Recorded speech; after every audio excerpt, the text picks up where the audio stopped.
Welcome to Impacting Jamaica, where we shine the spotlight on the many but often ignored positive happenings, activities, projects and investments at every level across every sector to inspire, motivate and excite people everywhere. Fundamentally, my work has been within education because if we get education right, it affects everything.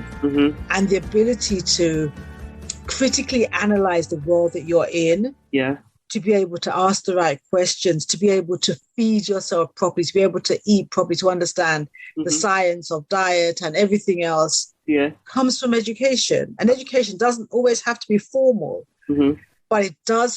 But what school, if school is done appropriately, what it does do is it allows you to develop the skills to know how to research effectively, to be able to analyze appropriately, and to be able to make the decisions based on those components. If you don't understand how to do that, you will make decisions without doing your due diligence. Of course.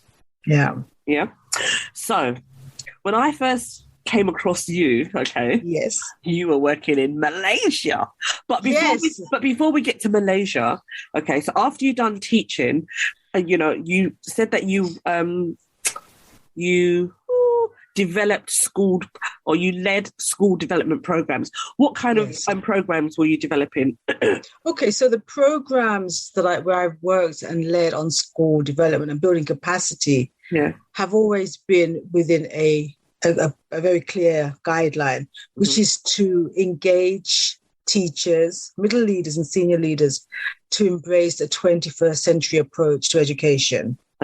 And as strange as that sounds, it actually is. It's actually quite funny because most schools that are in countries that were originally under colonial rule of the British still have that same model. They still have a chalk and what we call chalk and talk model of education, which means that the children go in, they sit down, teacher stands at the front. Oh my God! He or she talks a lot. Right. That's the original Victorian model. Yes. Yeah. So whatever century... We were at school, that's how it was. Exactly. And so you now look at the 21st century where you have students who have access to the internet. Everyone has access to the internet. Yeah. And so you can now have a classroom situation where children have as much information as their teachers.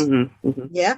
So the teachers no longer giving them the information. They're no longer the bearers of all knowledge as they were years ago. Yeah. So the skill of the teacher now is to facilitate the learning. Right. Is to guide the student into how to research, how to put all that information together, how to structure what they have, either what they have in terms they've gained to their own autonomy or what they've shared in the classroom. So the idea of teaching now is a very different model to what it was originally. And for many countries, and I do mean many, they have still held on to the same model because they say that's successful as they get the right exam results. The reality is that even at higher education level now, universities are looking for more than A stars. They want students who can think. They want students who are innovative, who are creative, who think outside of, or who create their own box. That does not happen if you're sitting in a seat just being fed information for the whole of your school experience. So a lot of what I do and when I work with others, it's about getting people to think about education in another way. I am a qualified coach and I often incorporate my coaching into my education because when you're working with students, you can ask them a closed question. Yes, was this right or wrong? And they say yes or no. Or you can ask them an open question. How could that have been different? They have to think. They have to weigh up the pros and cons. That's a skill in itself because if you understand that the brain is a muscle, like any muscle in the body, if it's not worked, then what happens to your muscles? They seize up. So the brain works in the same way. We have different parts to our brain. And if that critical, analytical part isn't serviced and isn't looked after and isn't worked, then it becomes dormant. Wow. So does that mean that when you go into the schools, you're not only just teaching students, you're teaching teachers as well? Yes. It's more about working with the senior leaders, right? Coaching senior leaders, training senior leaders, coaching and training middle leaders. Because if you get it right at that level, that then is replicated into the classroom. Right. So rarely am I in the classroom now, but I'm working with the people who are in the classroom. Yeah. And I've delivered teacher training for a long time. But if they're used to teaching in a particular manner, how do you go in there and convince them that this is the new age, a new way of teaching, and it's more impacting, and you'll be able to get more out of your students? How do you teach them that? Okay, so that's an investment of time. It's not a one session approach, that because nothing happens in one session. Mm-hmm. So what I would start with doing is observing a class. I go into a classroom, and with the permission of the teacher, I may record snippets of it. Mm-hmm. Might be 30 seconds, might be a minute here.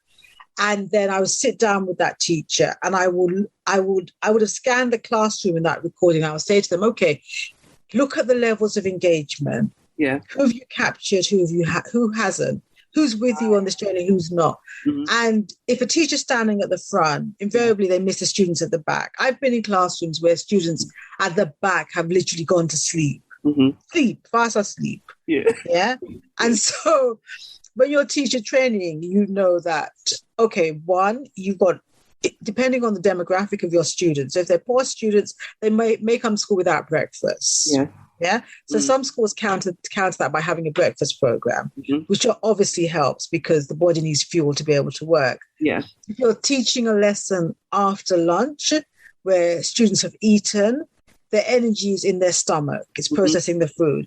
So you don't have a lesson where they're sitting still for an hour. Yeah. You get them up. You have things up on the walls. You get them to move about. Mm-hmm. But you do that over a period of time. So you say to the tutor, okay, this is what you've produced today. Yeah. And this is what you've produced, knowing what you know. Yeah. Okay, now these are the kind of resources that you can use. Look at these programs. Look at other lesson plans that have been devised, which are more interactive. Mm-hmm. Look at what will work for your personality. Because educating is also about what works for the teacher. Yeah. You don't demand that a teacher become all singing and dancing if it doesn't sit well with their character. They have to be comfortable in what you're asking them to do. Do they take into consideration that students learn in different manners? Absolutely. Like some are visual, some are kinesthetic. Absolutely. Do they take that into consideration? A teacher who hasn't been well trained, and it does happen, may not. Okay. A teacher who was trained 20 years ago may have forgotten. Right. That happens. People slip into a comfort zone, what works for them or what may have worked, and they repeat that. They rinse and repeat. Yeah. So really what I'm doing is I'm going in. Sometimes I'm reminding them that we have different learning styles, just as they as teachers have different teaching styles. Yeah. And, the most successful lesson is a lesson that encompasses as many teaching styles as possible. Yeah. So you do work for your audio, you do work for your visual, you do work for your kinesthetic, you do work that appeals to your activists, so that everyone should leave that lesson with some healthy takeaways. Yeah. Yeah. Mm-hmm. And, you also have to take into account the age of your students. So what works for an 11-year-old may not work for a 16-year-old. Right. Yeah. Yeah. You have to take into account, as I said earlier, what time of the day your class is taking place. Mm-hmm. So once you master the science of teaching, you will have more successful lessons than not. Okay. But initially, you may just not know, or you just may have forgotten. Yeah.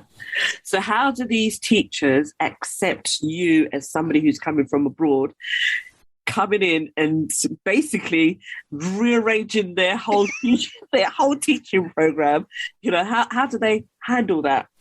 That's a good question. It's a good question. Depending on where I am in the world, there is a acceptance of me as a brown-skinned woman coming in and sharing my expertise. Depending on where I am in the world, it's the accent they hear first. Okay. So they hear the British accent and they assume that if I'm from Britain, I must be an expert in what I'm doing. Right, okay. Depending on where I am in the world, they don't want to be told anything or advised by a brown-skinned woman. And that energy is there at the beginning, but at the end, it's not.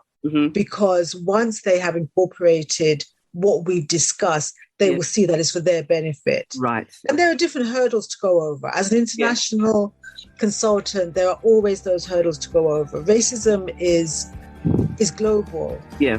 Colorism is global. Yeah. For other people, gender bias is global. They would rather a man be sitting in front of them than a woman. Yeah. So, once you realize that, and, that hasn't stopped me so far, it's not going to stop me now. Of course not. Energy is energy. Once you pick it up, you're like, okay, then let me just approach this particular session in another way. Thank you for listening to another episode of Impacting Jamaica. If you or anyone you know is involved with projects and activities that excite, motivate, and encourage, send us an email to impactingjamaica@gmail.com. We'd love to hear from you. Do join us again for another in the series on Google Podcasts, Audible, Spotify, Podcast Addict, and Stitcher. You can also visit us at impactingjamaica.com.